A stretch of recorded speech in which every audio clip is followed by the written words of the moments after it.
Great to see so many people here to learn about minerals and petroleum. Excuse me. So you do hear about minerals and petroleum being a fairly big part of GA's program, and I guess what I wanted to do today is just give you an introduction of why that is so and why it's so important for this organisation, being a government organisation, in helping the government fulfil its policy about trying to understand more about our mineral and petroleum systems, and also why that's important for the economy and for us as Australians in general. So I guess it's pretty easy, or pretty you got to be understand that the minerals and energy sector of Australia sustains our economy. It's a large part of our economy. If you look at the proportion of merchandise exported by sectors across Australia's economy, the mineral resources sector here accounts for a very significant part of actually the exports that we have. In 2014 and 15, this represented about $180 billion to the economy, and it's projected to be about $240 billion by 2019 and 20, and that's even with the downturn in the commodity prices. So a lot more has been dug out of the ground, and a lot more has been exported, and of course it earns us a lot of money as an as a country, and therefore there's benefits that flow through from that in terms of our standard of living. It contributes a lot of jobs, about 200,000 jobs directly in the industry across Australia. But there's more than that, because it sustains all the services sector. There's all of the hospitality jobs, and also the other community jobs that happen in the communities. So I think the last estimate was it contributes nearly 1 million jobs across Australia when you count all of those in. It supplies raw materials for everyday life. I think you'd be hard-pressed to find anything in this room, or even including the things that you are wearing, that don't come from the petroleum sector, or don't have some element of petroleum or mineral input into it. And of course, the economic growth for this country is dependent upon actually finding more of these discoveries, given it contributes so much to our economy.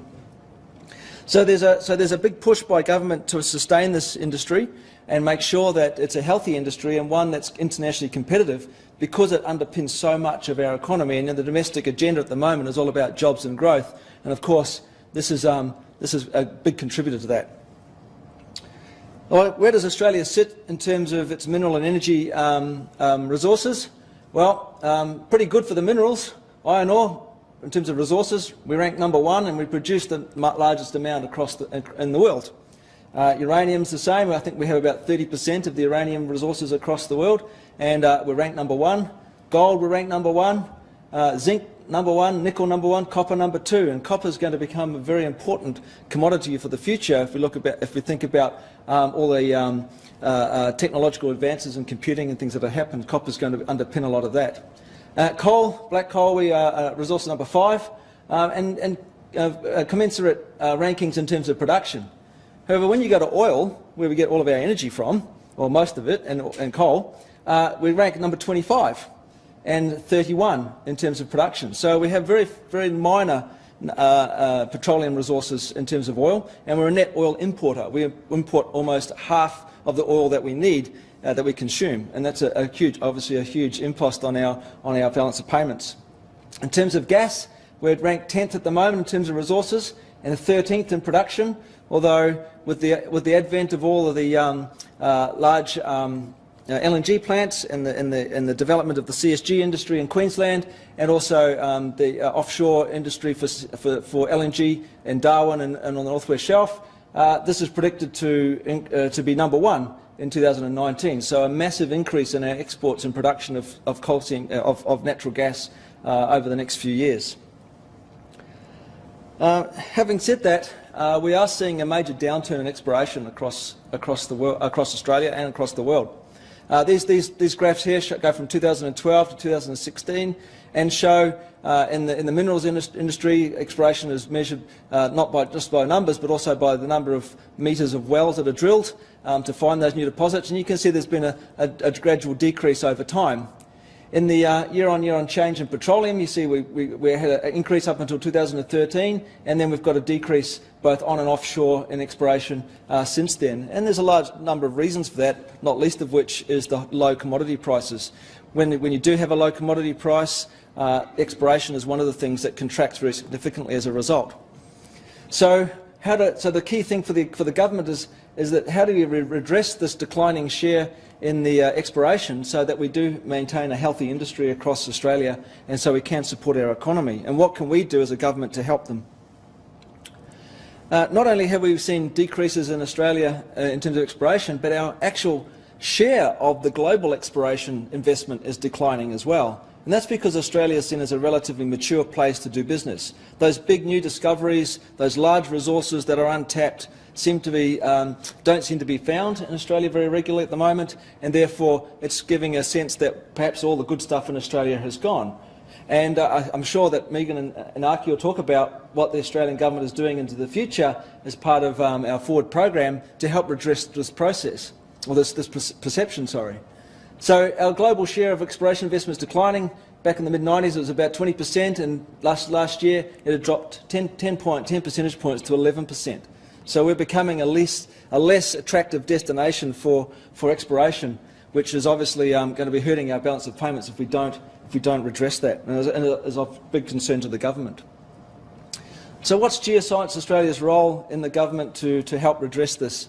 Well, really we're about building and mapping that national geological framework that map those mineral and petroleum systems. It's really to do that regional scale studies, map the geology, find out if it's suitable for exploration, and help attract that investment to those areas. And we do this through collection of pre-competitive data. What that means is that everybody gets access to that data basically for free.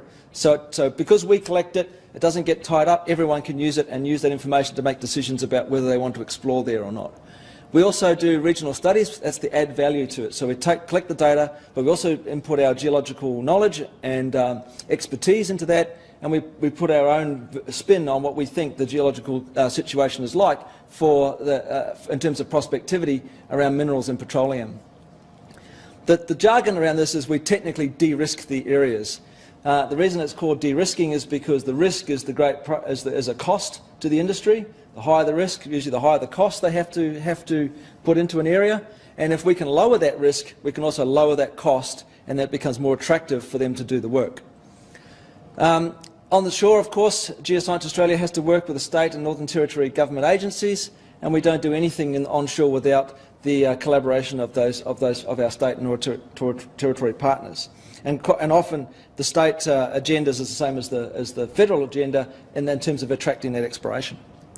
One key important point, GA does not, or the government does not, explore for minerals and petroleum. What we do is we look for the geological framework or the geological attributes that may point to a minerals or petroleum system. It's up to the industry in our democracy and capitalist society is for the industry to go to do that exploration themselves, and of course the revenue that comes back from that in terms of taxes and levies and royalties is what the government gets from releasing that to the industry in terms of exploration. So just to make that point a bit clearer, this is a triangle that essentially shows the sorts of work that we do that goes into developing an aerial extent of what the prospectivity may look like for minerals and petroleum, and then right up to a field of prospects here where we actually might drill a well to actually explore for oil and gas. And you can see that over here on the right-hand side is the aerial extent of those studies, and Geoscience Australia operates at the base of this pyramid and forms the foundation for the work that the industry may do to help build upon what we do to find that field and prospect and do the actual discoveries and explore for those minerals and petroleum resources. So why is that important to GA? Well, as part of recognising all of this and its importance to Australia, we have a strategic theme, building Australia's resource wealth. It's about bringing that wealth back to the country, supporting exploration, supporting those discoveries, and then allowing the companies to develop those on behalf of the Australian people. So the key strategy is to maximise the benefits from Australia's minerals and energy resources now and into the future. So what I want to do now is hand over to Megan, I think, first, and she'll tell you a bit more detail about how we're going to do that, and I'm happy to answer questions at the end. So thank you.